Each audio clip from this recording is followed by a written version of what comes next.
halftime show going into a Memorial Day weekend. Obviously, we always do honor the folks who have given the ultimate sacrifices so we can sit here and yap about sports and do that for a living, which we greatly appreciate.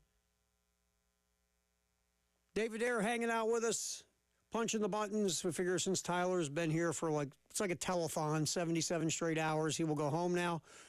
And we will reconvene here Tuesday. Again, we will not be on Monday for Memorial Day. We'll be running we'll go a little different. Usually we give you the network. This time we're just going to do the best of David Ayer. 12 hours of just the best David Ayer moments on the game. You got 12 hours on that. We're going to take 3 minutes and just repeat it for 12 hours, Dave. Yeah, it sounds more likely. Yeah. So we're going to have the best of the game. We do that between 6 and 7 here, Monday through Friday, and we're going to do it for the entire Memorial Day weekend. Memorial Day Monday, I should say. We'll do it for the entire day on Monday. Our best of from the game, just kind of give you a little, here are some different segments from some different shows and different hours, just in case you might have missed it. So we'll do that on Monday. We will not be here live and local like usual between 6 a.m. and 6 p.m. on Monday for Memorial Day.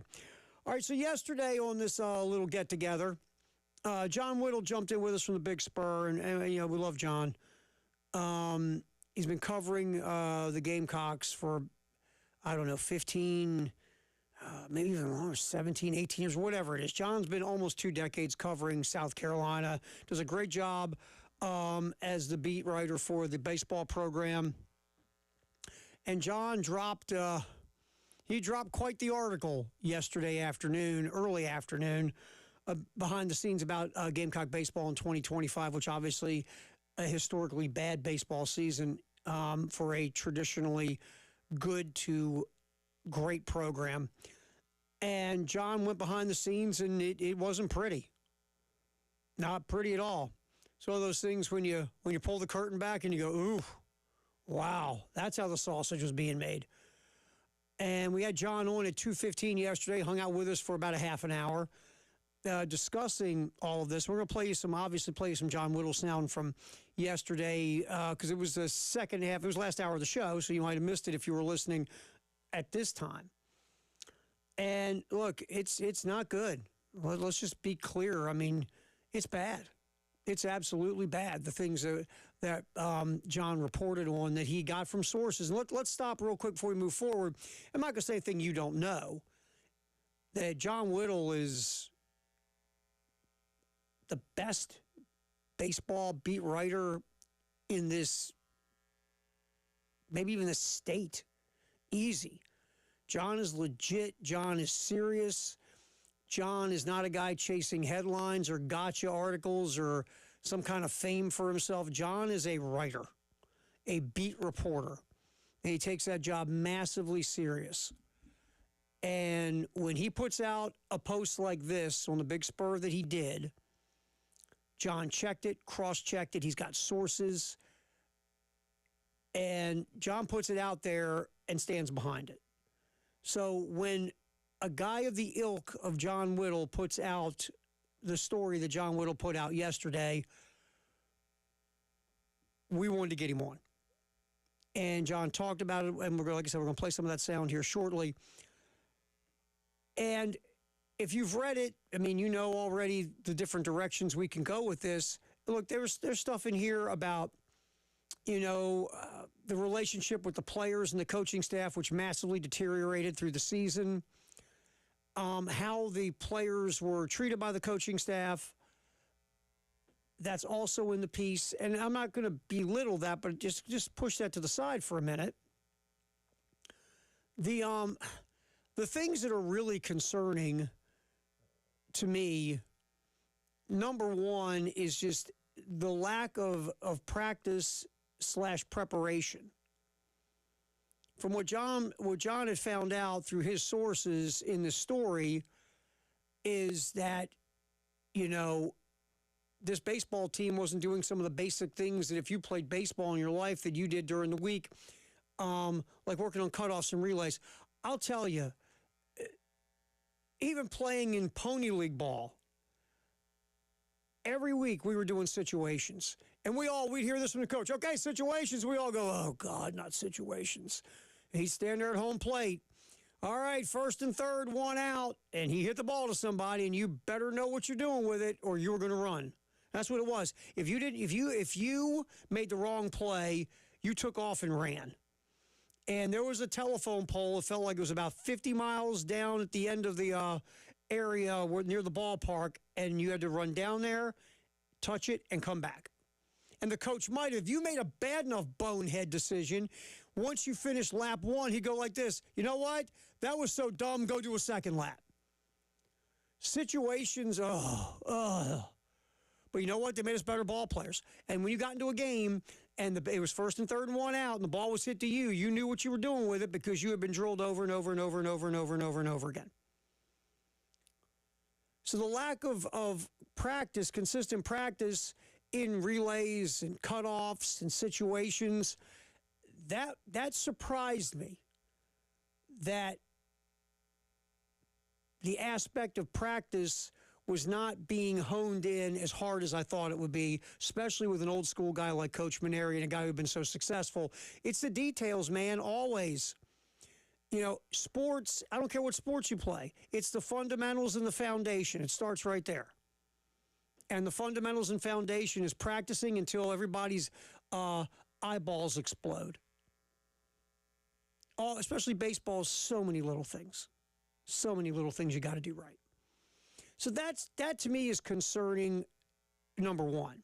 And especially like the Kentucky series, according to, again, the sources that John spoke to in the program and around the program, Kentucky, and obviously if you follow college baseball, you know Kentucky, they play different, man. They're stealing bags, hitting and running. They're moving runners. They're making things happen. They drop bunts. They put a lot of pressure on your defense in the world of small ball.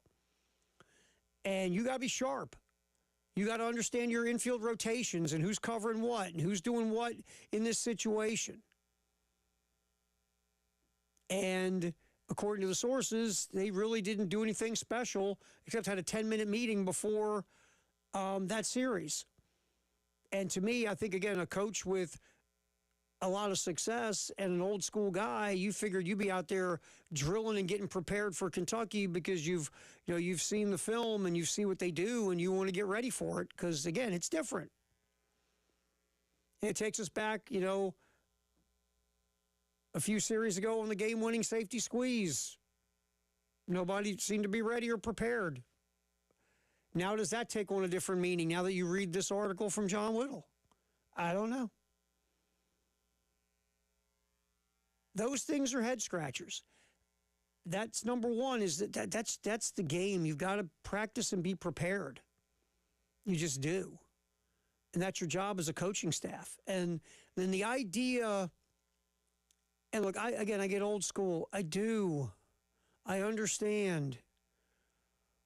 But this TrackMan stuff has been proven over the last so many years a massively useful tool to a coaching staff and to players to make you better. And the idea that players had to sneak around the coaching staff to use it is mind-numbing to me.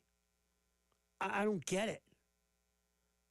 Wouldn't you want to use every tool in the toolbox to make you better? And I'll just say, if nothing else, keeping up with the Joneses. Hell, everybody's using it. Dave used it at home to make himself better clean his apartment. I mean, TrackMan is the idea that you didn't think you needed it or didn't open your mind up to the possibility of using it. And then when you're struggling and scuffling, hey, maybe we got to blow the dust off of that thing and give it a whirl. That's concerning as well. It just is.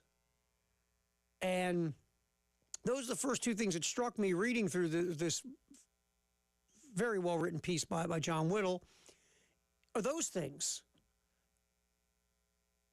And then, you get to dealing with players. And, Preston, he was talking about this morning, and we were, talking about it yesterday as well. Carson's like, I played for Lou Holtz. Lou was not touchy-feely. Lou wasn't, hugging people all the time. Lou was a hard-edged, old-school football coach. And if you're, what would we say, over the age of 40, you played for, most likely you had at least one hard-edged coach. Sort of like the coach in dodgeball. You can dodge a wrench, you can dodge a ball. But you had some hard-edged coach, or like, excuse my English, hard ass. The guy that wore the bike shorts 2 sizes too small, had the stains on the sweatshirt, had the ball cap on, the annoying whistle, the stereotype. If you're over 40, you probably had that guy. Heck, or that girl, for that matter. And, they said things to you that, wow. And, they dealt with you in a way that it just isn't done today. So when you see, like, and I've talked to people who said when they, were one of the parts of what they read in the post were like, I mean, really, man? And he told them they stunk, or they told them they were terrible. My coach told me that every day. And if you played with hard-edged coaches, you might look at some of the stuff and go, seriously? You let that bother you?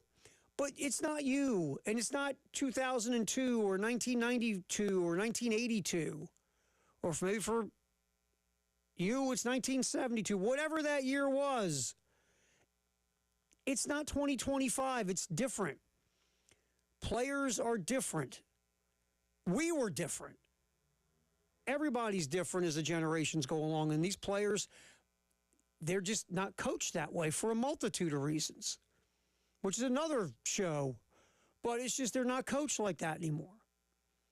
And you can't go at them the way you might have gone at players even 10 years ago. And plus, the difference today, the biggest difference of all that, forget like my kid would say, your feels. How about this? They can leave. They can look at you, give you the one-finger salute, and go through that big door called the transfer portal. You don't have the hammer you used to have. They've got the hammer now. You have to treat them different, motivate them different. You're re-recruiting your players at the end of every year. I get your team is struggling. I get this is worse than anybody expected. But you still have to sit down in your office with the door shut. Okay, how am I going to go about this with this team? Knowing it's a different generation, knowing they have NIL and transfer portal juice that they didn't have even a few years ago. It's just different. Heck, every business is different. This business.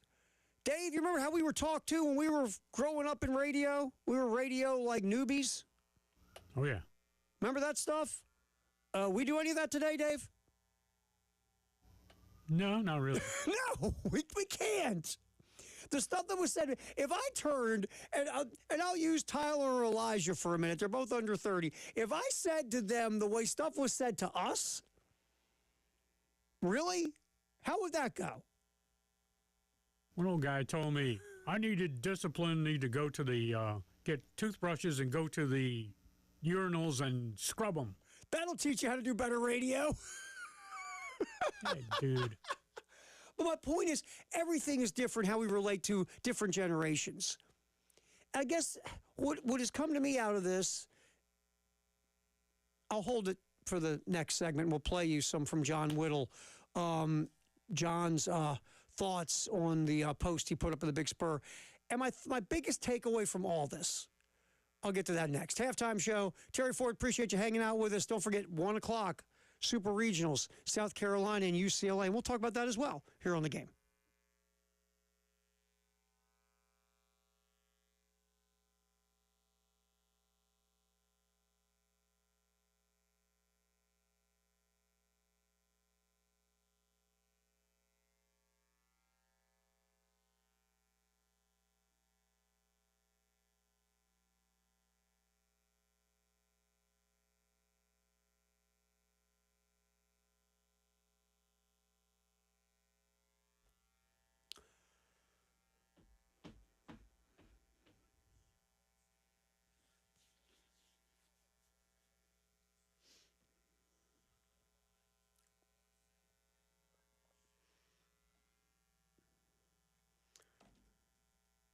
All right, so you go through what you go through as a guy as you're getting older. You just don't feel the same.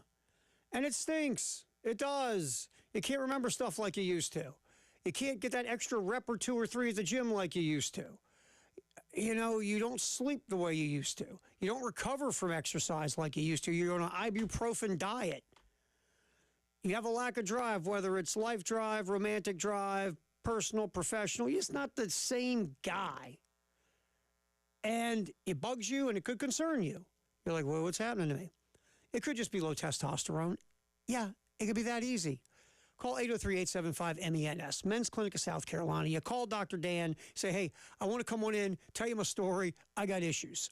You go in, you tell them about what's going on. If they think it could be low testosterone, they'll put you on a program specifically designed for you to get you back to being better. 803-875-MENS, Men's Clinic of South Carolina.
Cooking the halftime show till 3 on the game.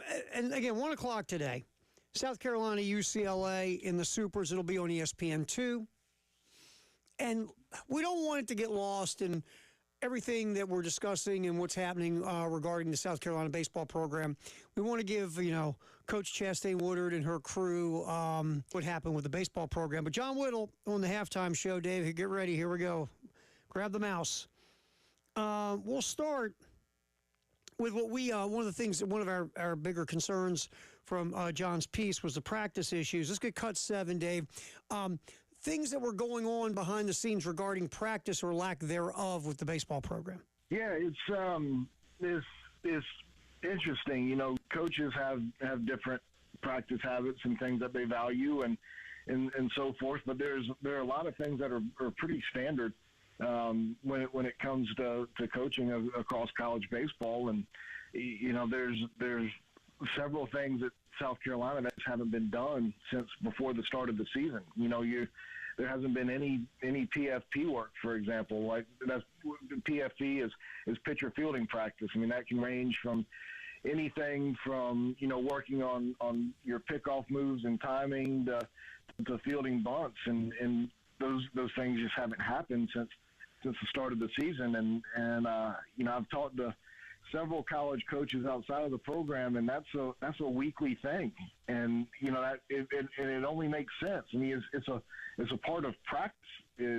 It's just something that goes on everywhere. And you look at things like Bo Hollins at the end of the year threw a ball 3 feet behind Jake McCoy when he was trying to cover first base. And maybe if you're doing that once a week with your fielders and your pitchers, I mean, those things don't happen. It's just there's a lot there that's kind of standard that has not been happening this season. And again, that's a concern. Again, I go back to what we opened the show with our first riff was the idea that an old school guy like Paul Maneri, you would figure they'd be like, do it again, run it again, do it again. And to hear that they really weren't doing things like the pitcher fielding practice, which again, with pitchers, all these little things, working on your move to first base, working on your time from the pitcher's mound to home plate with your delivery, because that's a thing. If you're slow to home, you're not giving your catcher a chance to throw anybody out. If you're not holding runners closely, you're not giving your catcher a good opportunity to throw runners out. And then, of course, there's the things about, when you're covering the bag at first or where you're backing up as a pitcher. There's all these little things that go on that, to me, you just keep whatever, my obviously not very successful baseball career when I was playing growing up, pitchers were doing that stuff every week, even between games, because you never stop practicing. You always want to stay sharp on the little things, because as the season goes along, sometimes the little things can start to slip. So you're practicing just to keep that stuff, ingrained. Maybe you haven't been doing it as much recently in games. So you want to keep ramping that up. John also was talking about the lack of player development and the regression of some of the guys on this team. That's cut 9, Dave. Yeah, I mean, if you just look at the numbers year over year, I mean, it's kind of damning, both from a pitcher and pitching player standpoint. There's six guys on the roster from a pitching standpoint that came back, and basically every one of them performed at a lesser level than what they did the year before. Parker Marlott made a few strides in some ways when you compare his overall stats or SEC stats. But most of these guys either didn't take a step forward or took a big step back. Tyler Pitzer was really good last year for the Gamecocks. SEC Pitcher of the Week one week. And you look at him, and he finished with a 17 ERA in the SEC this year. Roman Kimball, I mean, God bless him. He was one of South Carolina's starters last year in SEC play for a while, and he didn't perform great. He had a 6.75 earned run average last year, but that would have been third best on the team this year. If you take that ERA from SEC play last season and moved it over to this season, and he couldn't even get into a game. It's just you look at guys offensively, and Kennedy Jones, obviously did not perform to what we thought he would. Ethan Petrie took a step back in a lot of ways, especially from a power standpoint. I mean, his OPS, in SEC play dropped dropped about 150 points from last year. Blake Jackson, he did a couple of things a little bit better. His on base percentage was a little bit higher in SEC play, but his OPS dropped a good bit. His slugging percentage fell off the map. I mean, there's just guys, when you look year over year, I mean, guys that you have a sample size of going against SEC competition in this program, and you look at performance year over year, and not only did they not get better, they got worse. The thing about that to me is, was it because, and we've kind of thrown this around on the show throughout the season, were you, as a coaching staff, putting together your processes and philosophies and basically just putting those in place and not seeing if your players could adapt to them, because your players have been doing something different, like the hitting. The hitting was very analytically driven. This year, it wasn't.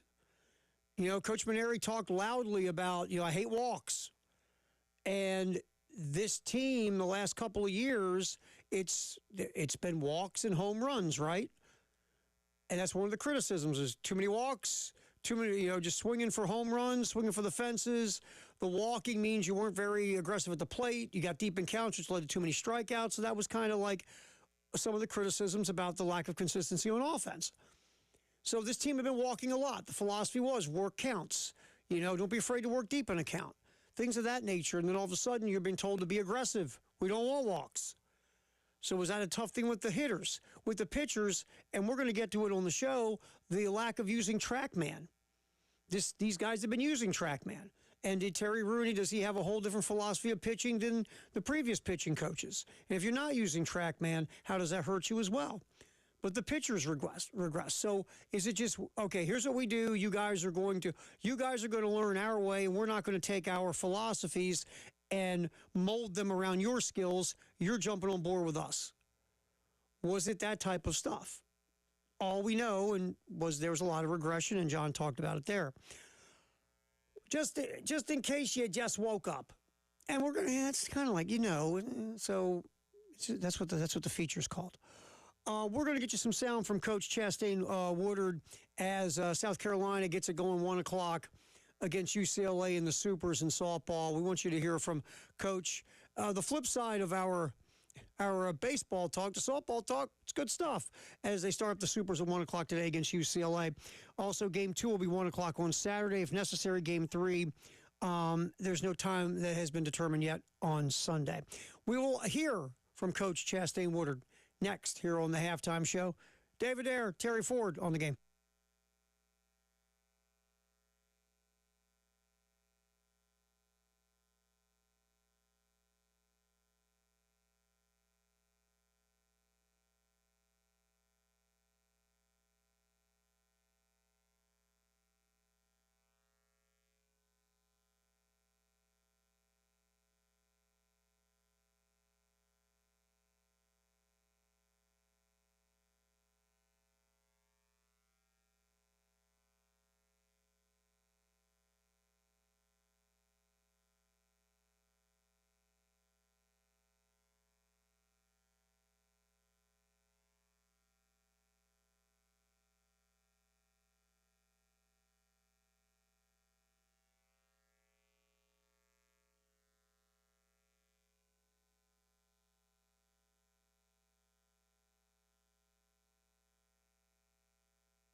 Okay, it's really not just in case you just woke up today, because you've known this. Women's softball taking the hill in just a little bit. Right now, in the Gainesville Super Regional, Game 1, a best-of-3, Florida leading Georgia 3-0 in the 5th inning. And right now I have ESPN2 on here in the studio, and as soon as this game is over, the South Carolina-UCLA game will be on ESPN2. Scheduled for a 1 o'clock start, the Gamecocks hosting the Bruins.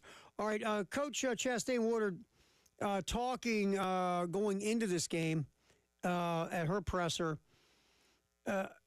First of all, we'll take let's take cut one, Dave, right off the bat, as Coach Chastain Woodard talks about that really the Gamecocks are focusing on themselves and the UCLA scouting report. Hit it, Dave. Yeah, thank you all for being here. Obviously, we are really excited about the weekend. I think that goes maybe without being said, but really looking forward to the competition.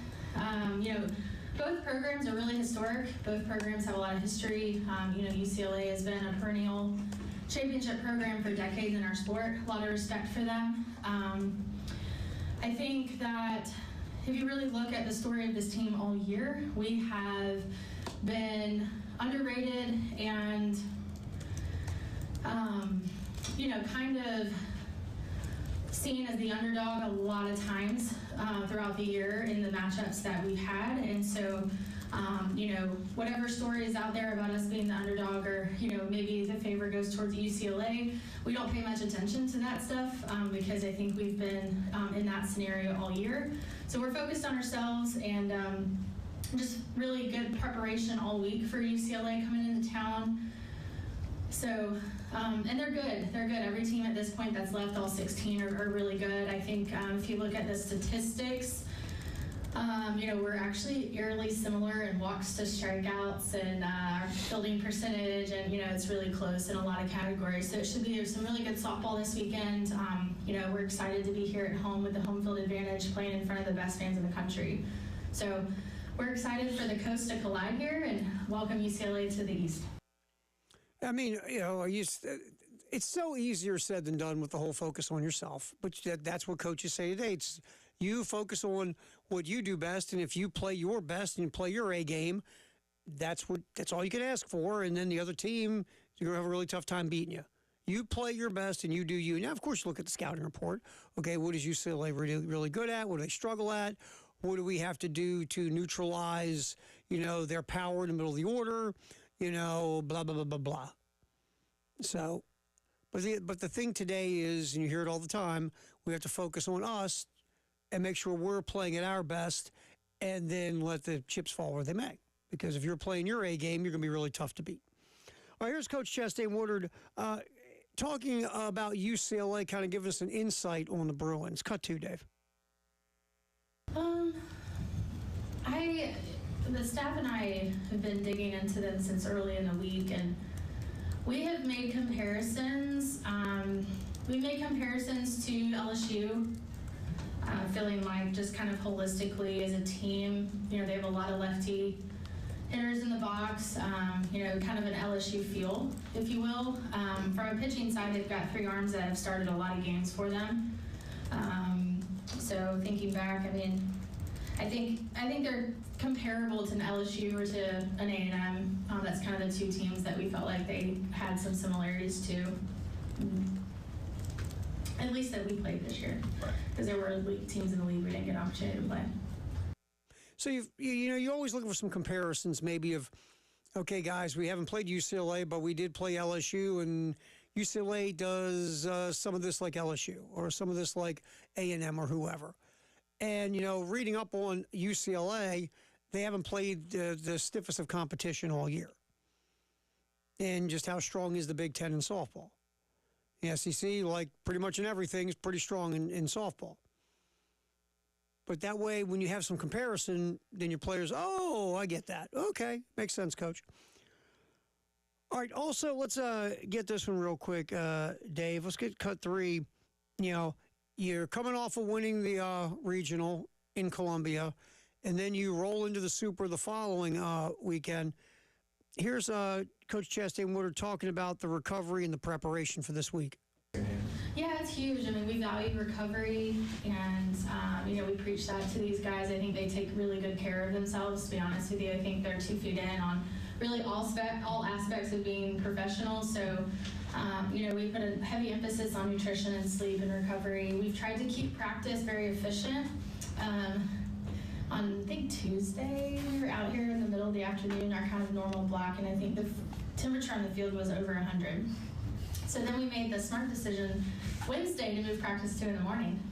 So we practiced yesterday morning. It was a lot cooler for us. And honestly, knowing that the weekend is going to be a lot cooler this weekend than the middle of the week. So we put ourselves in the heat some and in the cooler temperatures this week. We try to keep practice from a minute standpoint a little bit shorter, maybe 2.5 hours instead of 3 full hours. And also, these guys work on their own. As much as I beg them to just take the reps they need and be good with that. I mean, they're in the cage all the time, hitting and doing things on their own. And on top of that, they're also in the weight room. So we have not wavered in being in the weight room throughout season. That's something we highly value. So they've been in the weight room multiple times this week as a team, and probably also on their own. So I trust them. I know that they're getting good sleep and eating well. And, we've had a lot of team meals together because we're out of school. So, we share a lot of meals together throughout the week. So we feel good about the recovery combined with the work that we've done at this point. Coach Chastain Woodard has talked about, I believe this week as well, about, being an underdog or, playing is not playing as the favorite. And, you go into this thing and, UCLA is a hallowed program in women's softball. And, South Carolina, if they do get to the College World Series, it's only the 3rd time ever in the NCAA version of the College World Series. So, I mean, nobody's the expectation level of you outside of Columbia. They look at South Carolina softball this year. Great story, great job by Coach Chastain Woodard. But they're saying, no one's going. They're going to be dangerous when they get to the Women's College World Series. So it's kind of you have the underdog feel. You're playing under the radar. Be loose, go have fun, right? Be loose, tear it up, do your best, have fun with it, because no one's looking at you to get to the College World Series. So here you are, 2 wins away. All right, so that's Coach Chastain Woodard again. 1 o'clock it gets going against UCLA here in Columbia over at Beckham Field. Right now, ESPN2. About the 5th inning of the game they're carrying right now in the Gainesville Super Regional.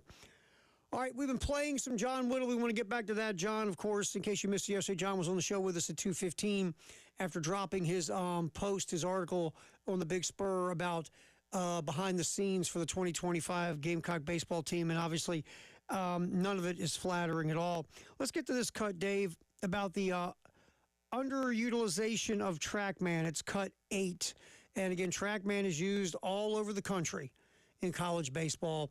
But at South Carolina, it was not in 2025. Hit it, Dave. Yeah, and this is standard now and has been for close to 10 years. Maybe not quite long, but it's been very prevalent for 10 years and standard. The last half a dozen. TrackMan is used by pitchers and hitters all the time. We get the home run distances tweeted out immediately. I mean, that's TrackMan technology that's being used. Your spin rate, your exit velo, your velocities, like everything can be measured by that. And it's something that provides immediate feedback for, and it's very useful for hitters. It's imperative for pitchers to be able to get that instant feedback. And, it's something that they are not using in bullpen work, which is really when you need to use it most. I won't say it was never used, but it was rarely used. And that's when you need it most. You get instant feedback on what a pitch is doing for you. If you've been struggling with something, it provides that instant analysis, and you can get that real-time information and make tweaks to what you're doing. That was not being used. Now TrackMan's used, during games, and they get reports afterwards on what happened in that game.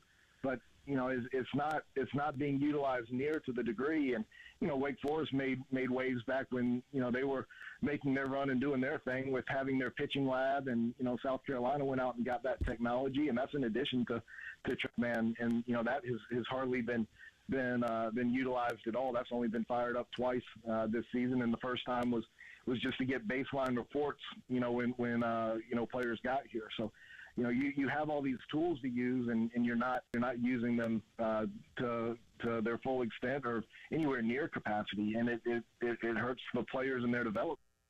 So you're going into a game, and one team is carrying the full weaponry of technology in their arsenal, and you're just kind of showing up with a squirt gun. You're not using it. You're behind. And in today's game, that puts you at a disadvantage. Yes, players play. At the end of the day, if your player's a lot better than the other players, if you're using TrackMan or not, you still should find a way to win if you're a lot better. And South Carolina won all their midweek games against mid-majors, right? But when you're going up against the best of the best in the Southeastern Conference, or a ranked team like North Carolina, or a ranked team like Clemson, you got to have it. All right, Firehouse Sub Text the hour next here on the Halftime Show on the Game.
Firehouse Subtext, the hour, 803-404-6100.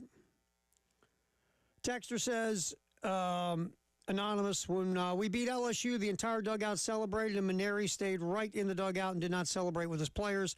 That kind of says it all for me right there. I mean, Maneri explained post-game that, you let the kids celebrate. I'm 67 years old. I want to get out there in a big mosh pit. At the time, you go, okay, that makes sense. I get you. Sure. But then when you hear and read some of the things that we're reading in this this post by John Whittle on Big Spur, then you look at it different. You go, maybe that's a part of this big disconnect that we were hearing about. And if you did not read the article yet or hear John yesterday on this show at 2:15, let's grab this cut real quick, Dave. Cut 10, the disconnect between the staff and the players. Yeah, I mean, I as the season went on, obviously things got more difficult to manage on both sides. I'm sure there was a lot of frustration. And listen, the antidote for bad feelings is winning games, right? Like, with when losses keep piling up, everybody's getting frustrated, and that's understandable. Winning a few games, cures a lot of problems. But players were constantly being told how bad they were over there, and that kind of seeped into public commentary too. I mean, as I wrote in that story, I first pointed it out publicly during or after the Tennessee series with some of the things that were said, and went back and pointed out some things in the past that or in previous weeks that had been said that just don't resonate well in the locker room. And it continues on throughout the year, and then you're asked a softball senior day question, and just to talk nice about the group of guys who are playing their final weekend. And he said a little bit more, but he said in part, these guys may not hit 380 or hit 20 home runs or throw 95 miles an hour, but and I didn't recruit these guys, but they're my responsibility now, is what he had to say. And he said that he'll always have affection for them, and a couple of things like that. But those are the kind of things that wear on you as a player, and it creates an environment where you don't feel appreciated, you don't feel wanted, and you want to feel supported by a coach. And especially in baseball, we talk all the time. Baseball is a game of failure. You're a really good hitter if you get out only 7 out of 10 times. And a lot of baseball coaches do a lot to build you up. Now, they'll hold you accountable, but they'll try to make you feel good too, and try to keep your positive, keep some positivity happening. And that just wasn't the case around here, and that creates an environment that folks don't want to be in. Yeah, it was tough as losses are mounting and people are getting frustrated. And according to sources, Coach Maneri was telling the players, you guys kind of stink. And one thing we did talk about here is when you hear Maneri post game, and we'll talk about players not doing this or that, or he was asked, could he have done anything better or different this year? He said no. I always think when things are going to the crapper, the first person you look at is yourself. But it feels like that there was a lot of talk to the players about how they just weren't good enough. So we'll hear more from John between now and 3 o'clock. But football up next here on the Halftime Show. College football playoff is reseeding. We'll talk about it next.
All right, we talked on the football in the 1 o'clock hour here on the halftime show. Terry Ford, David Ayer, Tyler, he's out of here. He worked early, so he's finished up for the day. He'll be back on Tuesday. We're all out Monday. Labor Day, our typical live and local shows we will not be doing from 6A to 6P. Instead, we'll be doing best of the game on Memorial Day, so you can hear some of the segments from here in the last week on Memorial Day. And obviously, we always thank those who have given the ultimate sacrifices to let us do what we do every day as a free country. So we appreciate and celebrate Memorial Day and Memorial Day weekend. All right, so as we talk football in the 1 o'clock hour, sponsored by Atlantic Windows and Doors, the college football playoff being reseeded. This is not tough or difficult. And I know the NCAA and the college football playoff folks, everybody involved in college football, it's like they have a big meeting, right, every day, and they go, okay, how do we make this complicated? I know what, let's start a committee on it, because we love committees. This is so easy. Look, if you win one of the 4 power leagues, if you're still going to go down the road of the mid-major, the highest-ranked mid-major, who will win their league, if you're still going to go down that path, then you're going to have those 5 teams will get automatic bids into the playoffs. But that's all they get. That's it. You're in. Now we're going to seed. And it's going to be by the College Football Playoff Committee how they rank the teams. Like last year, the top 4 seeds who would have got the byes, Oregon, Georgia, Texas, Penn State. Then the games would have been Notre Dame, Clemson, the 5-12. The 6-11 would have been Ohio State, Arizona State. Tennessee, SMU in the 7-10. Indiana, Boise State in the 8-9. The 8-9 would have got, just like the NCAA tournament, the 8-9 gets the 1, Oregon. Georgia will sit back and wait for the winner of the 7-10, which would have been Tennessee and SMU. Then you're going the 6-11 game, which was Ohio State, Arizona State. That team will play Texas, and Penn State gets a winner of Clemson, Notre Dame in the 5-12 game. Very easy, very simple. Not tough. And that's where it's going to go moving forward. It's where it should go moving forward. It just makes no sense what they did last year. No offense to Arizona State and Boise State. They shouldn't have had the seeds they had. They just shouldn't have. So this now, I know we never say this with college football. This makes sense. And it should have been happening all along. Just should have. No rhyme or reason for this. So this will start next year. Now, how much difference would that have made from last year? All right, so Oregon gets the winner of Indiana, Boise State. There's no guarantee Indiana wins that game. We talk about Indiana, they played a weak schedule. Boise State, you got Janty, your all-world running back. Got some solid pieces on defense. That would have been an interesting game. And if Boise State won, I don't think anybody would have blinked and went, oh, my God. What an iconic upset. No. That 7-10 game, you remember Tennessee had Ohio State to start off the playoff. I'd rather get SMU. No offense to SMU. So now you got a different game and a different setup and scenario. Then you got the 6-11. The way Ohio State rolled, Arizona State would have pretty much that would have been a short stint in the college football playoff. You feel like now. There's no guarantee, but you feel like Ohio State would have boat raced Arizona State, even though Arizona State had a legit shot to beat Texas. Should have beat Texas, really. And remember then, Texas was a fumble deep in Ohio State territory from maybe changing the outcome of that game. So maybe Arizona State would have given Ohio State a real fight, and who knows, maybe upset them. We'll never know because they didn't play because the seeding was stupid last year. And then the 5-12 game, Clemson and Notre Dame would have been very interesting. That Clemson defense, not as good as usual last year. Offense was the best the offense has been in a while. But Notre Dame, I mean, great defense, just enough offense. Again, how would that have gone? You feel like just because Notre Dame suffocated folks with their D and Clemson's defense wasn't up to the level that it's been in past years, that Notre Dame would have found a way? But still, another interesting matchup that we didn't get to see. So, but we are seeing the receding, which we should be seeing in the world of college football. So, hey, powers that be, nice work. We'll get to say this much. Nice work, fellas. It's kind of sort of weird to give them their props and due, isn't it? Yeah, I agree. I do. All right, we didn't talk about this in the last couple of days. We've been kind of distracted.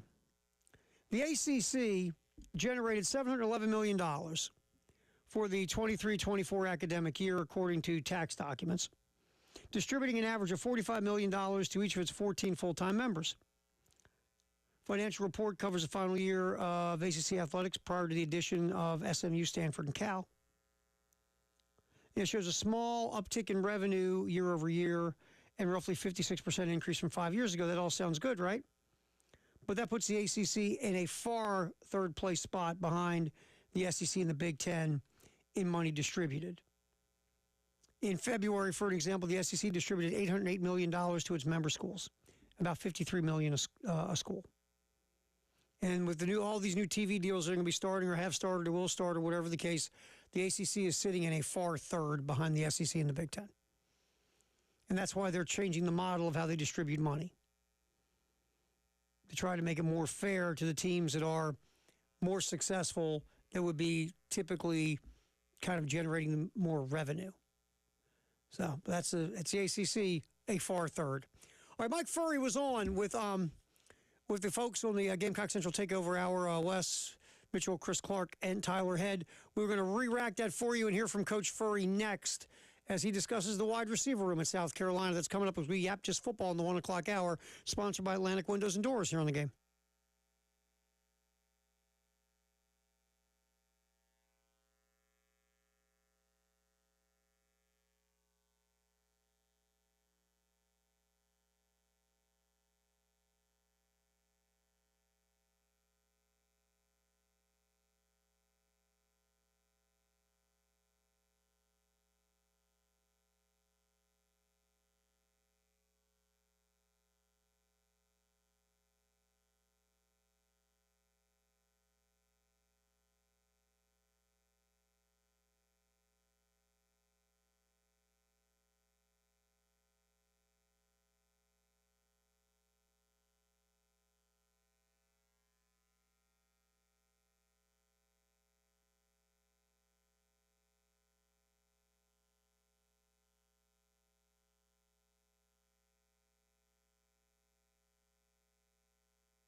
Talking a lot of football in the 1 o'clock hour, sponsored by Atlantic Windows and Doors here on The Game.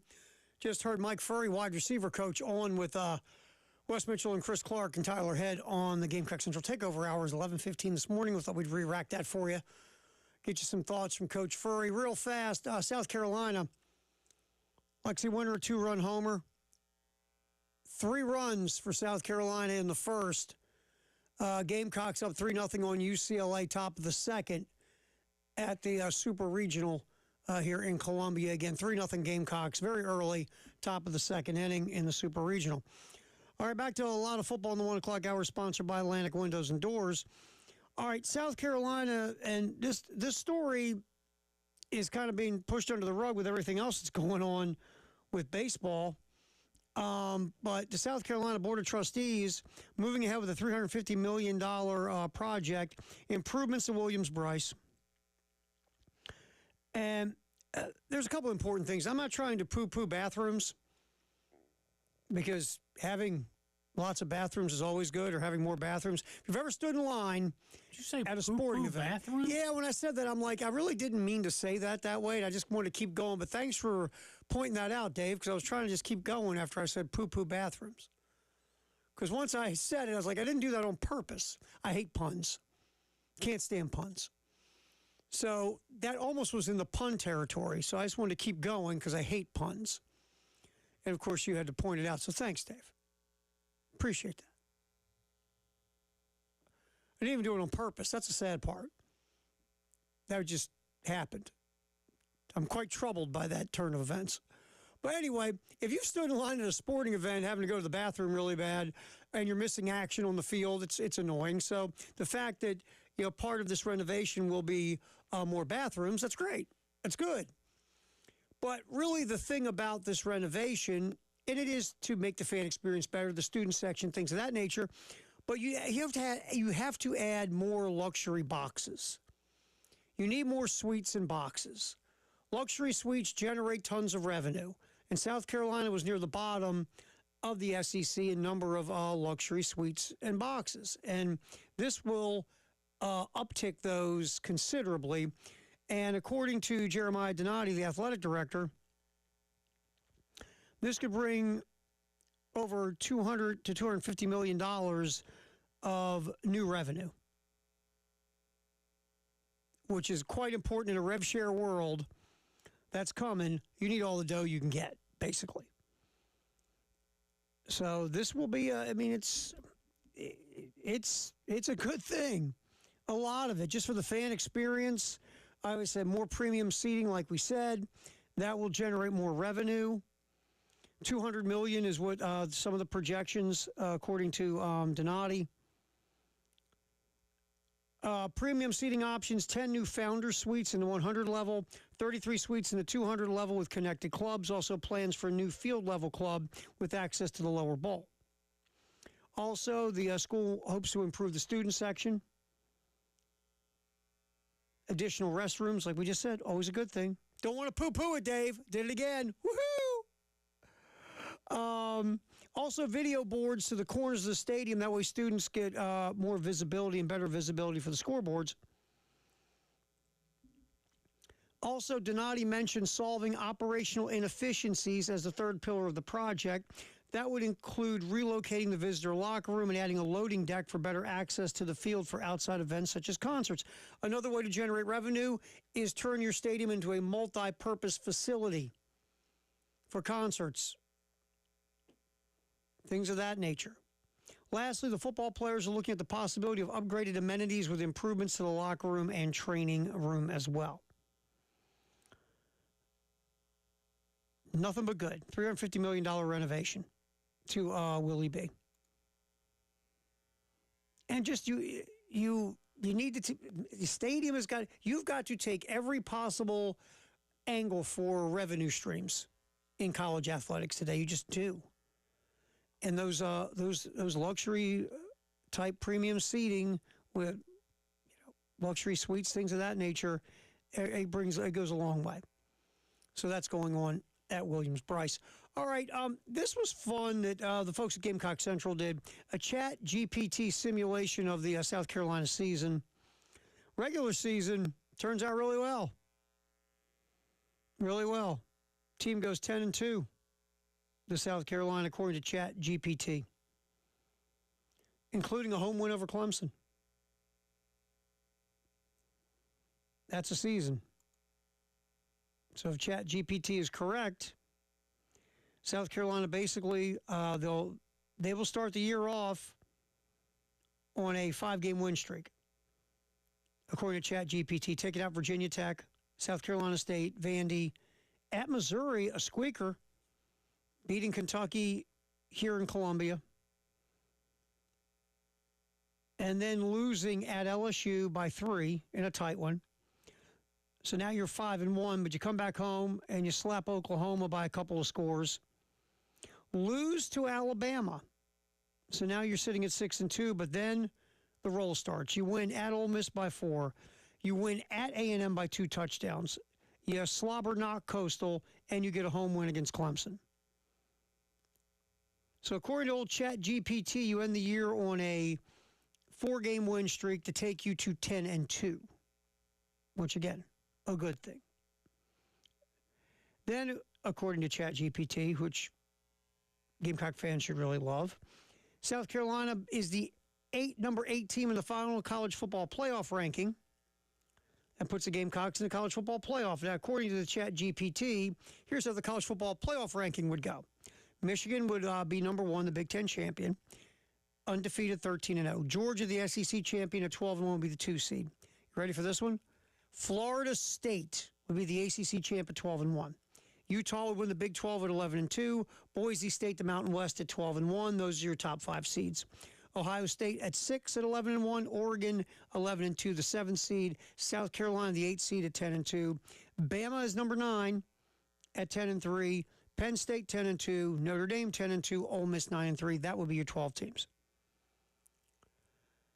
And then the Chat GPT had South Carolina in the first round at home, beating Alabama. At Willie B, a college football playoff game here in Columbia. South Carolina would win 34-28. Next up would be the Rose Bowl against Michigan, the top-ranked team. And again, this is the old seeding, not the new one. And I believe it'd be the old one. Let me double-check here. No, it is the new one, 8-9 game. South Carolina's the 8th seed, Bama with the 9 seed. Then the winner goes and plays the 1st seed, which is Michigan. In that game, South Carolina would lose 24-21 to Michigan. And that would be it. That'd be a cool year, right? 10-2. Get your win over Clemson at home. Go in the college football playoff. Win a college football playoff game here at Willie B. How about that? Now, if you look at this Chat GPT some more, the semifinals of the college football playoff will be Michigan and Ohio State in a 1-6 game. And Georgia versus Florida State in the 2-3, then it would be Michigan, Georgia, and Georgia would win the national championship. According to Chat GPT, the Georgia Bulldogs would beat the Michigan Wolverines and win the national title in the 1 versus 2. Lenora Sellers would have a big year. He would be first-team All-SEC, Davey O'Brien Award finalist, Manning Award finalist. Rashul Faison would be All-SEC first team at running back, Doak Walker semifinalist, SEC Newcomer of the Year. Nick Harbor, All-SEC first team, Blitnikoff Award semifinalist. Dylan Stewart, All-SEC first team, Bednarik Award finalist, SEC Defensive Player of the Year finalist. Malik Clark, SEC All-Freshman team, and a freshman All-American. Shane Beamer, SEC Coach of the Year, Dodd Trophy finalist. This sounds like a hell of a year, according to Chat GPT. So that's fun. Excellent, excellent, excellent. All right, we talk a lot of football in the 1 o'clock hour, sponsored by Atlantic Windows and Doors. And really quick, we told you in the opening segment about the reseeding for the college football playoff. Yes, the 4, conference champions and the group of 5 team with the highest ranking all would get the auto bid to the college football playoff, but they would not get automatic bids because they're just because you're a conference champion, you're not going to get an auto bid if it plays out to where you're one of the top 4 conference champions. Anyway, everything is now reseeded. You will get an automatic bid, but then you're just going to get seeded by the College Football Playoff Committee. Like we said last year, Boise State and Arizona State had buys because they were in top 4, but guess what? They weren't. They were not anywhere near that in the College Football Playoff rankings. Well, and this will not shock you, Jeremiah Dickey, athletic director at Boise State, directly called out the College Football Playoff and challenged them to rename the new format after the Broncos, which earned the first-round bye in last year's College Football Playoff for the 3 seed. Dickey, going on social media, says, at College Football Playoff, please call it the Boise State policy. Legacy is important. That would make us feel better. When the system is created to help you, to keep you down, you fight like hell to break it, nothing to lose. So, Boise State's already upset. But no, it's fair just to, seed these teams correctly by the College Football Playoff final rankings. I mean, that's the system we've got. So, to me, you use that, and that's how you seed. Obviously, Boise State disagrees because they should. If I'm Boise State, I'm disagreeing too, even if deep down inside I am agreeing. Out loud, I'm disagreeing. Just saying. All right, Firehouse Up, text the hour next, 803-404-6100 here on the Halftime Show. It's a lot of football in the 1 o'clock hour, sponsored by Atlantic Windows and Doors here on the Game.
Halftime show. Get our Firehouse Sub text of the hour in. And we've been talking a lot of football in the 1 o'clock hour sponsored by Atlantic Windows and Doors. But obviously our texting today is a lot of baseball. Lots of baseball conversation is what we're dealing with here. And let's see, getting to you on the Firehouse Sub text line. Anonymous texter, Paul's not a leader. He's doing what they tell you not to do in every situation. Here's one of my thoughts on this. After reading the article, and again, John Whittle on the Big Spur, a phenomenal job in putting together this post and popping it up about the behind-the-scenes things that happen in Carolina baseball this year. You know, John, after reading it, it feels like to me that Paul Maneri and Coach Rooney came in with the idea, like, we know what we're doing. We've been successful on a high level. We know what's up. And we're going to do it the way we've always done it because it's always worked. I get that. I do. I understand that to a point. But I don't know. For me, I just look at this type of thing of, okay, you have done it on a high level before. And you've been very successful, obviously. But every situation is different. And if I had been out of the game for 3 years, and I know the things that are going on in the game, I need to find out what's going on. I need to find out about the transfer portal and NIL and how different coaches deal with it, and just give me an idea, how you handle the players and, motivate players, or how's your relationship with players? How's it changed? Because now they can just transfer out and tell you to kick rocks. So how do you deal with motivation? How do you deal with criticism? What do you do now? Knowledge is power. You need to learn, find out, adapt, evolve. And I don't feel like that's anything coming into this that, from what I'm reading in John's piece, that Coach Maneri and his staff did, or Coach Maneri and Coach Rooney. They came in saying, we've always done it this way, and this way we're going to do it. Why? Because we've always done it this way. That's why. So like my dad would yell at me, oh, why do I got to do it that way? Because I'm your father, and I'm telling you what to do. That's why. But it's just the idea that you didn't even, it feels like, and again, it could be wrong, it doesn't feel like you did your research. You just came in saying this is the way we always do it, and we're going to do it this way. Because it's always worked. And again, I understand that to a point, but you also have to get the idea of what's going on in the sport and find out, okay, how much have things changed since I've been gone? What is being used today in a world of technology and science? What's being used? Because, again, if you are a baseball person, you know analytics and video and things of that nature are being used all over the game, in the majors, in college. So why aren't you investigating that? Or why aren't you even opening up your mind to the possibility of using a TrackMan or the technology that was here at South Carolina that's at your fingertips? Players were going to use the TrackMan stuff when Coach Rooney was out of town, because Rooney was very territorial about teaching the pitching. So Rooney didn't want any of the TrackMan stuff. The players had to go work with TrackMan when Rooney was out of town. It's just this idea of not, I guess, knowing what was happening or opening your mind to different ideas. That's what it feels like was going on here.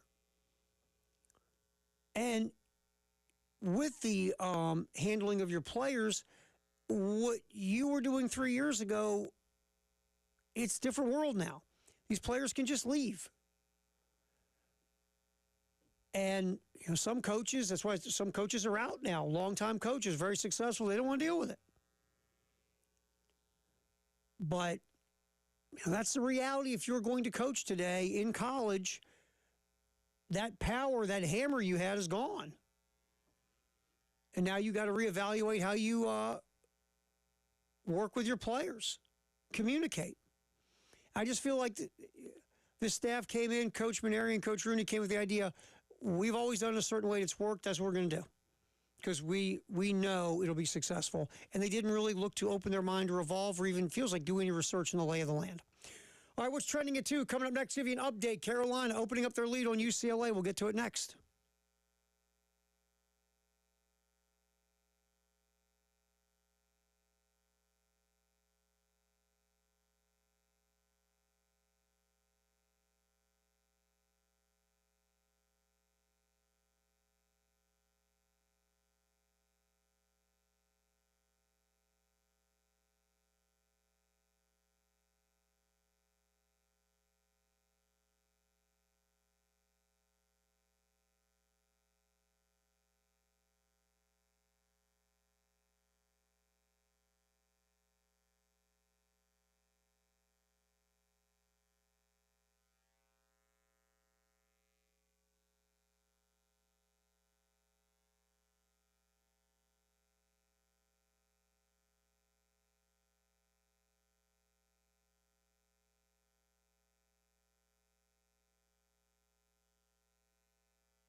I'm here.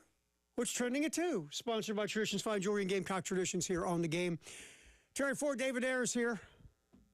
Made it in the elevator, Dave. Woo! You know what I'm thinking? I'm thinking I need a second office down here. Yeah, I believe. What do you think, Dave? I need a second office. Yes. A little mini office. So when I'm on the air, I can just go in there and do what we need to do, and then I'll come back, and I won't be going up and down the. I was in the service elevator, by the way. By the way, since we're redoing the whole area out there, besides office for you, why can't we paint it garnet, black, and white? Doesn't match the carpet, Dave. Look at the carpet. I thought we're changing the carpet. We're trying, Dave. We could have garnet carpet. By the way, I don't want to know what you have done in that area over the years, looking at the stains on that carpet. Just you think it's just me? Oh, I absolutely think it's just you. I've told everybody it's just you. There's an Ensure thing in there that God knows who that's from. I think the freshness date on that Ensure is like 2012. Yeah, exactly. It's not good. I think it was Benji Norton's. Could have been. It's been there a long time. All right, what's trending at 2, sponsored by Traditions Fine Jewelry and Gamecock Traditions. It's now 5-0. South Carolina has opened up their lead over UCLA. 1 home run in the game, Winters with the homer. But right now, South Carolina with 5 hits, 5 runs on those 5 hits. As the Gamecocks have opened up a nice advantage, we are looking at bottom of the 3rd inning right now with South Carolina. Nobody out. Bottom of the 3rd inning. Gamecocks put a 3 spot in the 1st and a 2 spot in the 2nd so far in this game. Had the Winters home run, Blankenship doubled, Rhodey singled. That's where the runs have come in. 5-0. South Carolina in game 1 of the Supers against UCLA. So good news, all good news there. All right, we have obviously discussed a lot about John Whittle's post on the Big Spur about the baseball program. We fired up a lot of different sound for it. And another one I want to get to here, Dave, about the issues, the disconnect with the players, some of the other things that were going on with the baseball program. Obviously was historically bad season at South Carolina. According to John and his sources, let's get cut 11, Dave. The issues began early in the season. Again, cut 11. Yeah, I mean, I think it started, somewhat early in the season. I mean, it obviously got worse as the year went on. You know, there was a meeting after the Kentucky series where, there was a meeting in the locker room where the players were just told, y'all aren't good enough for just to be concise about it. Y'all aren't good enough, and we're going to have to go out and get a bunch of guys to be good around here. And there's some truth in needing to upgrade the talent. There's no doubt about that. There's no doubt about it. I don't think anybody, certainly not me, coming on this show or anywhere else, and tried to present a case that this was a championship type of squad. I know we talked about it on here. I felt like this team was probably a sub-500 team in the league. I had them at 14-16 going into the year, so we're not painting a picture of being, championship caliber, but, the talent level was a lot different than this. And, when you keep being told over and over again and that, you're not good enough, it wears on you. And, there were some obvious signs that things weren't going well, and it was getting worse. And when your coaches and your players aren't really lining up and aren't on the same page, and you don't believe in each other, that's when things like the Florida series happened, the Auburn series happened, and that Kentucky series was after that Kentucky series, when that meeting happened, I think a lot of the players, I think that was kind of the boiling point, and you saw it in some of the games that they played afterwards. That's when things really started getting out of control from a results standpoint. Yeah, I mean, when you look at the results after the Kentucky series and see where it went, the disaster against Florida, the debacle versus Auburn, what happened in Texas against Texas A&M, just I guess some of that. Then you sit back and go, okay, well, we're hearing according to sources what was going on behind the scenes. Now maybe some of that makes more sense. Why some of those games are so lopsided. I mean, look. No one coming into the year thought South Carolina was going to be in the College World Series. But people thought it would at least be as good as last year, if not a tick or two better. And then when you see how it just cratered, and the question marks are how, because this talent isn't that bad, what went on? Now, look, do you need better players? Sure. No one's going to sit here and say that the players had nothing to do with what happened in 2025. When you are this historically bad, it's everyone. We've been saying this for weeks now. It's not just the players. It's not just the coaches. It's a combination. And, we've seen on the field the players' deficiencies, and now we're hearing about where the deficiencies were regarding the coaching staff.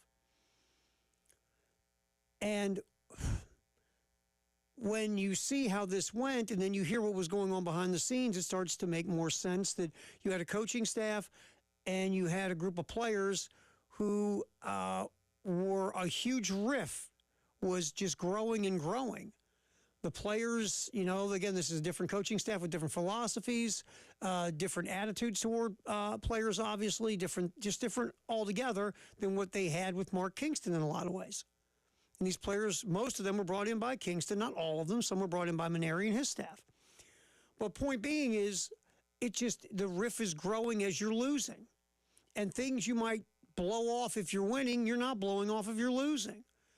And again, it just felt like the more this team was losing, the more you did hear Coach Maneri talk about we need better players.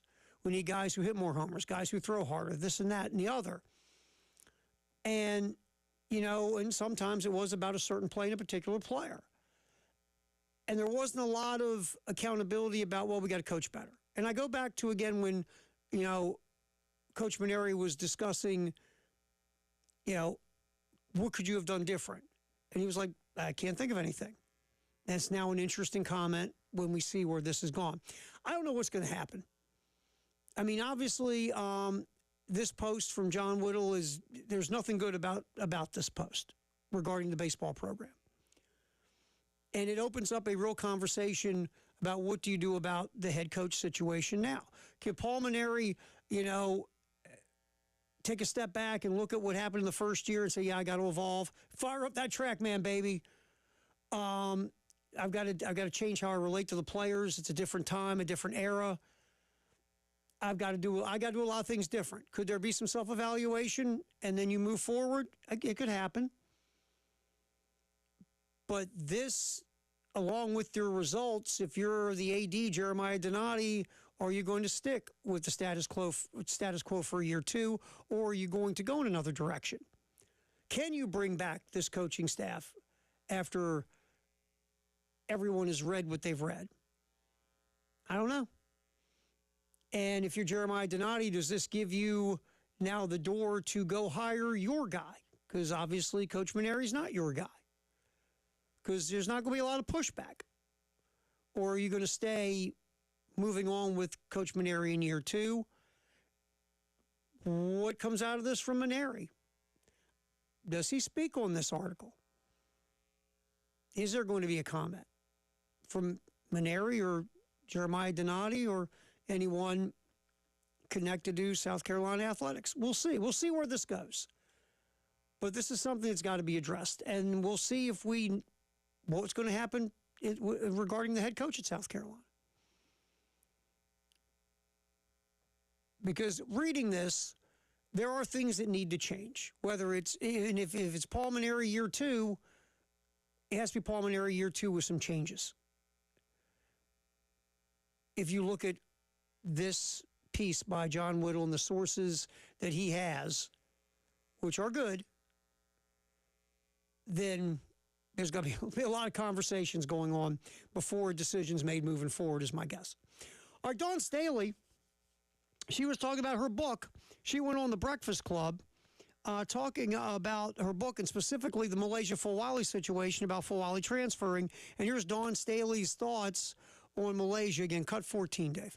Surprising? No. I think, being in this space, you become to expect the unexpected, right? I still have much love for Malaysia, like much love. Like I want her happy. She came in, said, she and her mom came in. She said, I think I'm going to get into the transfer portal. So I'm like, okay, well, you think or you know? And she said, I know. And I said, well, I only want you happy. Like I really do only want our players happy, whether that's with us or somewhere else. Just be happy. I told her, don't look back. I know it's probably going to be hard to not look back to see, you leaving your hometown and all that. I said, don't look back. Like, you're always going to be a Gamecock. You're always going to be welcomed here. I wish her the best. And when I say that, people probably think, but I do. Like, I really do. Like, because what's for us is for us. What's not is what's not. Mm-hmm. Let's keep moving. I don't stay in despair. I don't stay in those spaces for very long. I'm like, okay, we got to get recruiting. We got to get back into this portal to see who we can get, to help us. I think she's going to have a promising career. I do think she's a generational talent that will never leave. Like, she does things on the basketball court that I've never seen a woman do. And she'll continue to do that, and we'll continue to be happy for her, except the one or two times that we have to play them. Like it's on. Like she's gonna be super competitive against us. We're gonna want to win, and it's gonna be a pride thing that comes with just being, a competitor. And we got much love for her and her family. So there's Dawn's comments. Now, the book was put out before, was put to press before Fawali had transferred. So there's Dawn's comments now about Malaysia Fawali since the transfer. And look, you want to see a high-level player like Malaysia Fawali leave? Of course not, especially going to a conference competitor. But, we had discussed it when Malaysia Fawali went in the portal. If Dawn truly trusted her to take the keys of this basketball team as a starting point guard,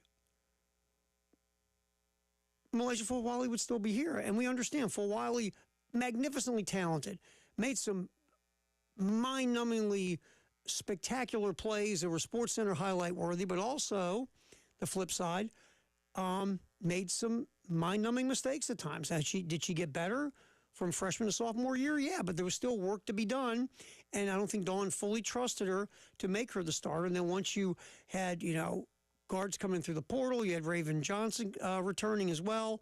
Malaysia Fawali looked around and said, I got to go somewhere where I can, in my mind, take the next step. So totally understandable on both sides and both parties. But there's Dawn's thoughts on Malaysia Fawali. Up next, and what's trending at 2, sponsored by Traditions Find Joy in Gamecock Traditions. Our buddy Scott Hamilton, columnist for the Post-Courier, will get his thoughts on Carolina baseball and College of Charleston baseball as well. Scott put up an interesting piece about the College of Charleston baseball program. We'll get to our buddy Scott Hamilton next here on the Halftime Show. David Ayer, Terry Ford, till 3 on the game.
right, what's trending at 2 on Fridays at 2:15?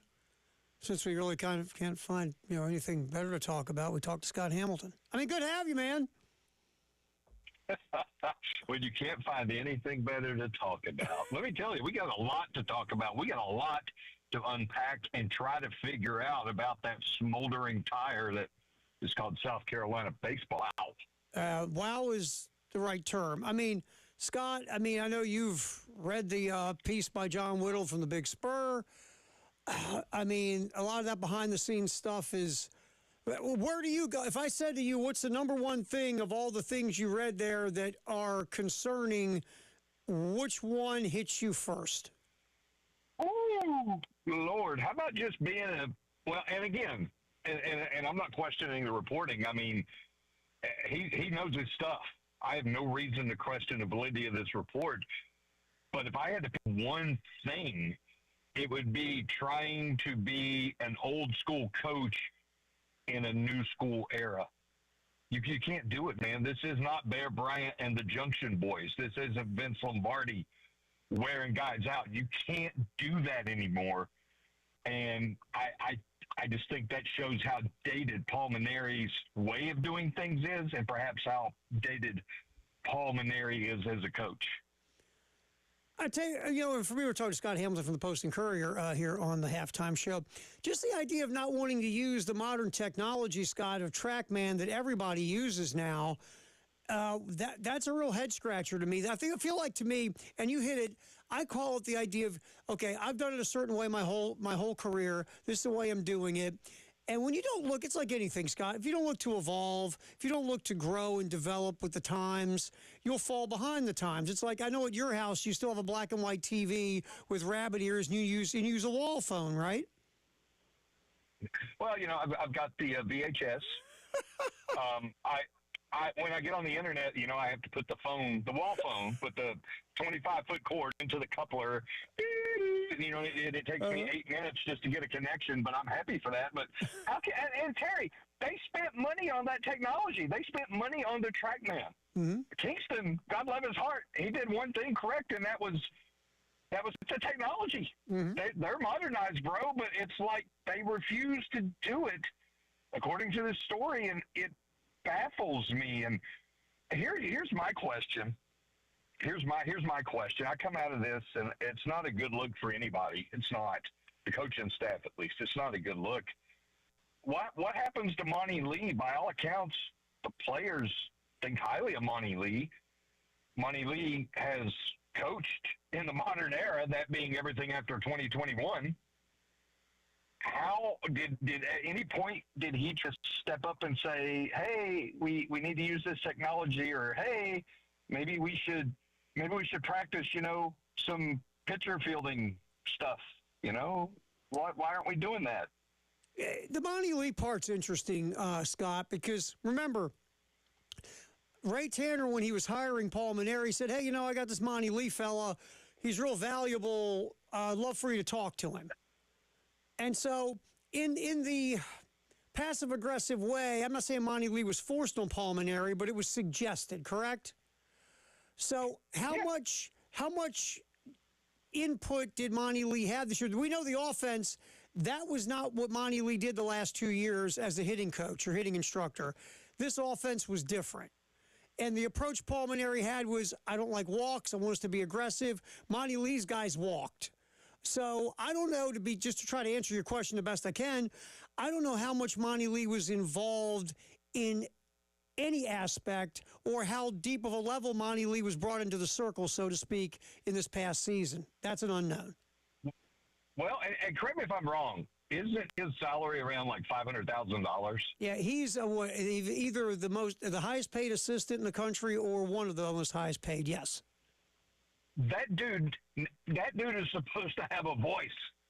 So it's either damning on Monty Lee's part for not being proactive, or it's damning on the part of Paul Maneri for just shutting that guy out. And if that's the case, man, that's another dagger in his resume and the reasons for keeping him. I mean, I don't know this, Terry. How? They can't frame for cause. There's nothing in that report that would say, okay, we can fire him for cause so we don't have to pay the buyout. But how can you sign off on this environment and this culture? Because A, it's toxic, and B, it's antiquated. Neither results in wins, and combined together, it regresses you to the point where you are looking at years, if not a decade or more, trying to dig out of the hole from this one season. Scott Hamilton from the Post and Courier hanging out with us, talking some just whatever we feel like talking about here on The Game with Scott. Real quick, I forgot to text you this, but obviously you know what's up with all this stuff about the renovations for Williams-Brice, $350 million. Jeremiah Donati says it should generate revenue about $200 million a year once you put in, the luxury premium seating and suites and things of that nature. This had to be done, and everything you read, this is going to be phenomenal for Willie B. But this is something we talk about moving forward and evolving. You had to add more premium seating to generate more revenue. You have to, because otherwise, and we've had this same conversation, but it's still relevant. Otherwise, why come to the game, man? I mean, technology has evolved to the point where me being Joe fan, I'm so much better off staying at home in the confines of my own home with my colossal TV, with DVD or DHR or whatever, when you record it. I can pause the game. I can skip commercials. I'm not going to pay an exorbitant amount for a beer or a soda. I have to, if they want me, they being the powers that be in college athletics and professional sports, if they want me to come out to the game, they're going to have to spoil me. And I'll pay for it, but I better get a lot in return. No, the world has changed because, again, like you said, I can sit at home, I can sit on my couch. If I need to go to the bathroom, I can pause the game, or if I got to walk the dog, make a sandwich. I can't get up at the stadium and go, can you guys stop playing until I get back? I got to grab a drink. It's not happening, hey, right? Shane, call a timeout. I got to go. And given our age, that's more frequent nowadays. We got to go. Hey, hold on, man. I got to go. Well, you just went. Well, I got to go again. I mean, I'm at that age. You see, we have a bathroom stoppage in play at the SEC game with South Carolina and Alabama. Scott Hamilton with the Post and Courier as we are yipping about all things sports, especially here in the state. All right, you wrote a very interesting piece about College of Charleston baseball. Please, sir, take it away. Well, it's just, this is a proud program. I mean, they've been to the NCAA tournament, I think, 7 times, but they haven't gone since 2015. And you just wonder, the former South Carolina coach, Chad Holbrook, he's the coach, and they haven't really made hay in the NCAA tournament under his watch, but how much of it is actually his fault?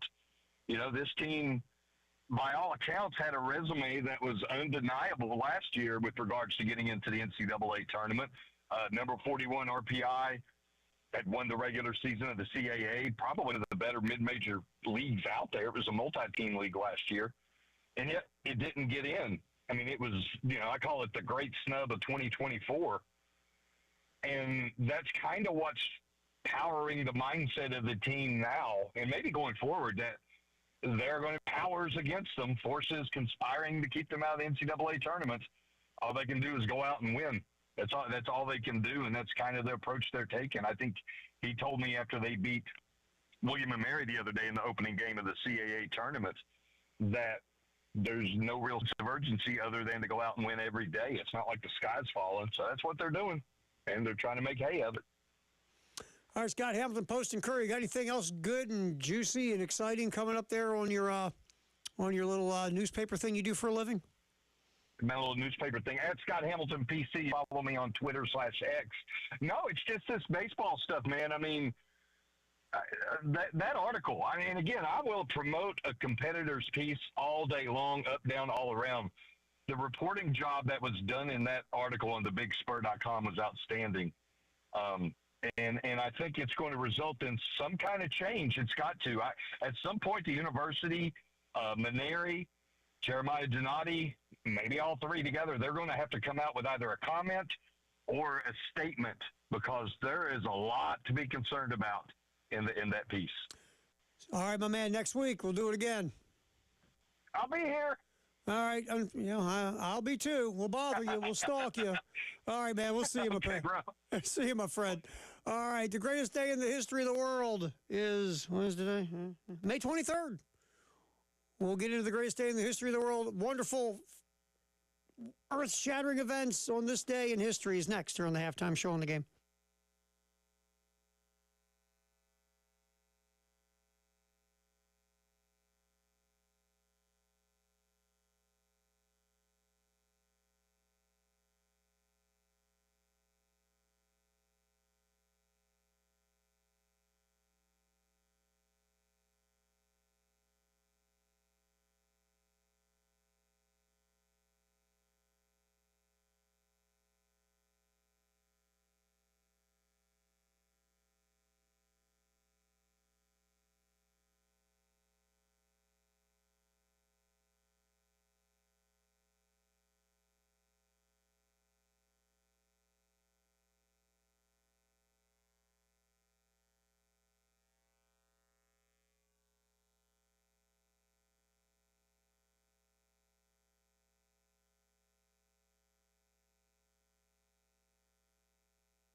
Greatest day in the history of the world. May 23rd. Get you caught up on what happened on this day. We go old school. This is old school. This is one of the oldest old schools we've ever done. 1876. Joe Borden of Boston pitches the first no-hitter in NL history. Yes, Boston was in the National League back then. Borden basically was discovered throwing amateur baseball. Pitcher was needed. Snagged him. He came in. And during his 7-game stint with Boston, or with Philadelphia, not Boston, he pitched it against Boston for Philadelphia. Joe Borden threw a no-hitter. It's interesting. Borden threw 2 seasons. Had a good. I mean, again, what were they using for baseballs and bats?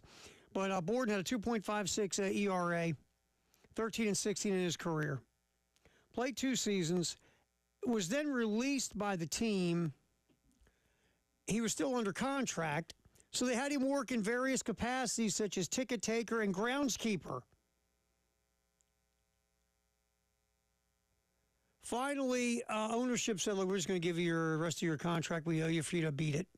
Could you see releasing a player and saying, look, you're still under contract and stuff, so we're going to kind of have you be the groundskeeper?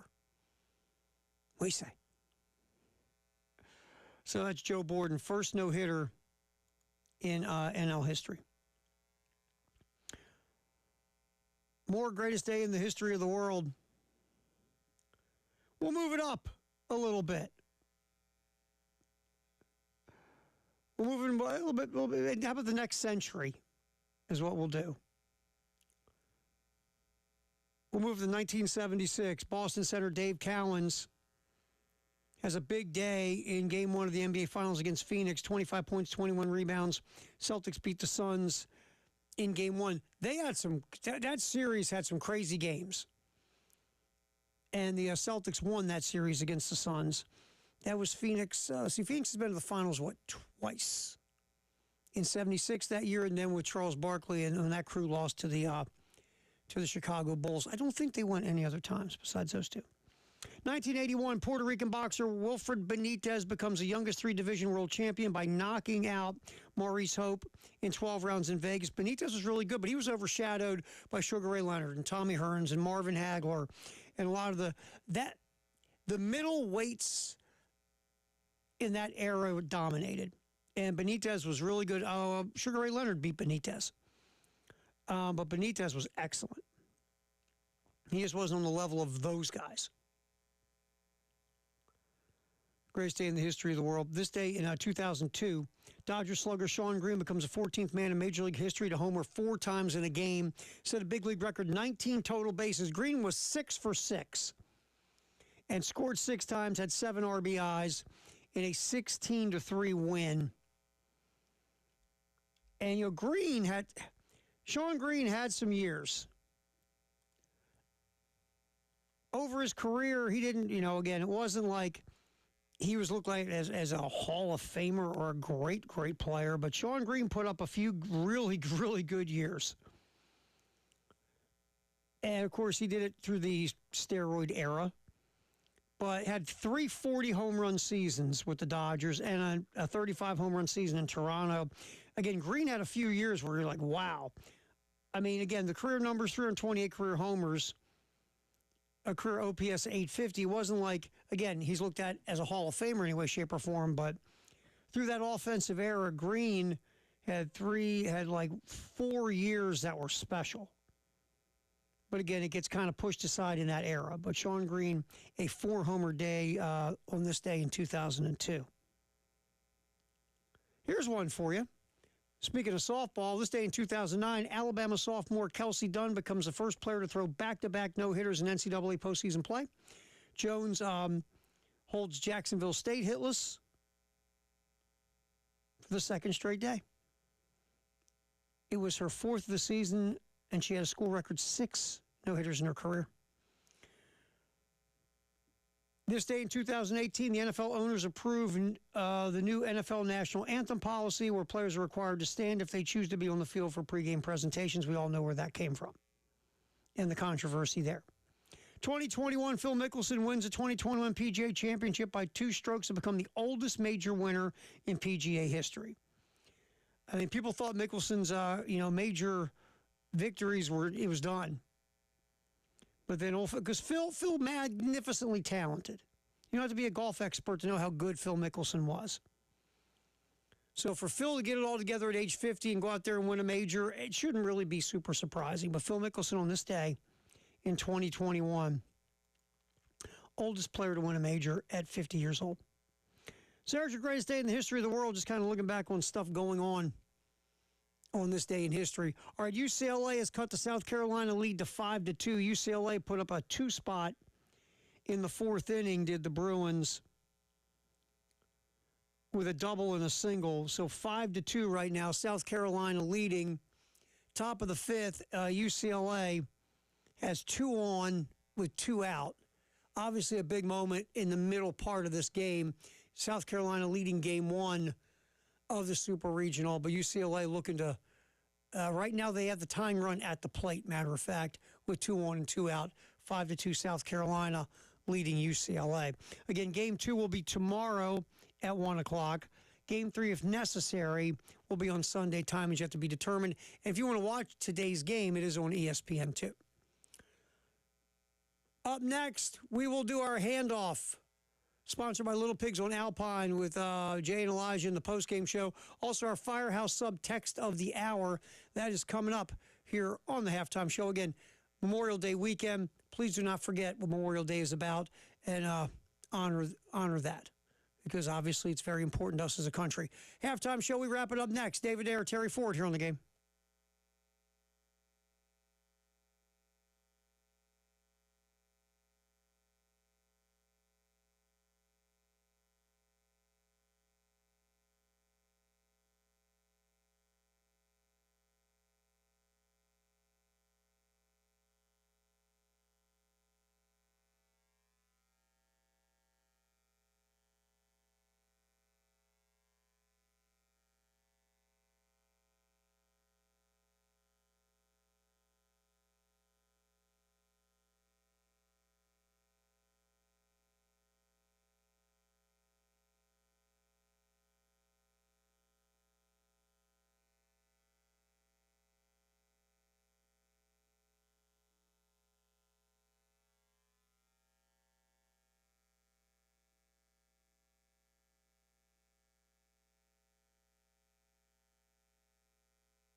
Halftime show. Get our Firehouse Sub text the hour. Also, our handoff with our buddy Jay Phillips from the postgame show, Little Pigs. Email of the hour. I'll bring you in on this one. Email? Jay Phillips. What is an email? I know.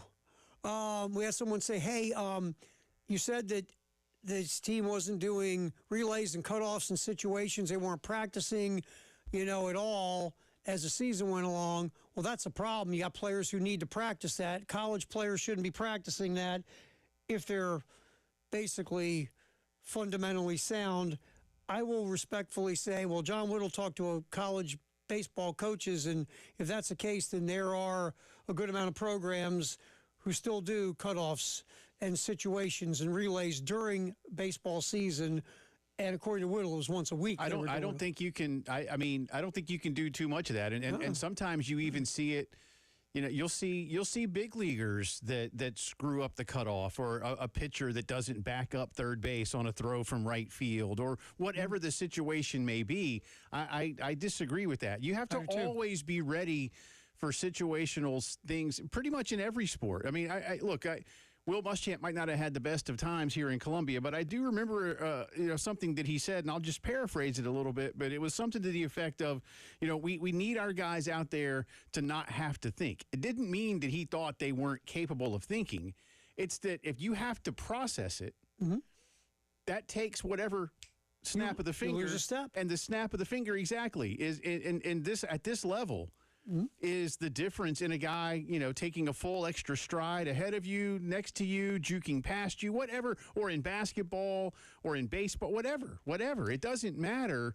I respectfully disagree with that. I don't think there's any reason to say, okay, you know what? I am now perfect when it comes to all of my situational fundamentals. I never have to practice them again. I can appreciate that you want your players to have a better understanding of that. But when it's obvious, Terry, that some of them do not, you better drill it into them. Well, that's the other part is once you saw you're having issues, then like anything, let's get on the field tomorrow. What time? 4 a.m. We're doing situations, and we're doing relays and cutoffs, and obviously we got a problem. But you and I talked about this again. We weren't trolling around college baseball, but every week we were doing situations, man. It drives me nuts when I watch a lot of big league ball. I watch the Braves, but I see the Braves and I see their opponents, and I occasionally watch other Major League Baseball. But again, it drives me nuts when I see a guy miss a cutoff man or just throw to the wrong bag. Or again, a pitcher, I was telling you this morning, it drives me crazy when I see a ball get hit to the gap and the pitcher is mad at himself for giving up a ball that got hit to the gap, not realizing there's a man on first. And there's going to be a play somewhere or a throw somewhere, and he better get his butt off the mound and to either back up his catcher or his third baseman because a play is getting ready to happen. And then all of a sudden, here it comes. He's not there. Ball goes in the dugout, extra base. And it might not happen routinely, but it shouldn't happen at all. Right, and there's nothing wrong with sharpening your skills constantly in the fundamentals and the foundations of the game. No. Never anything wrong with that. Never anything. So, nope. I appreciate that someone comes in and says, or emails in and says, then you don't want that player or whatever. But that's no. I mean, yeah, do you want a player who has a better understanding of it? Of course you do. But when you know as a coach that you don't, it's on you to make it better. Right. Not just to have a guy go, oh, I get it now, coach. What was it? The buck stops with you, man. Yeah.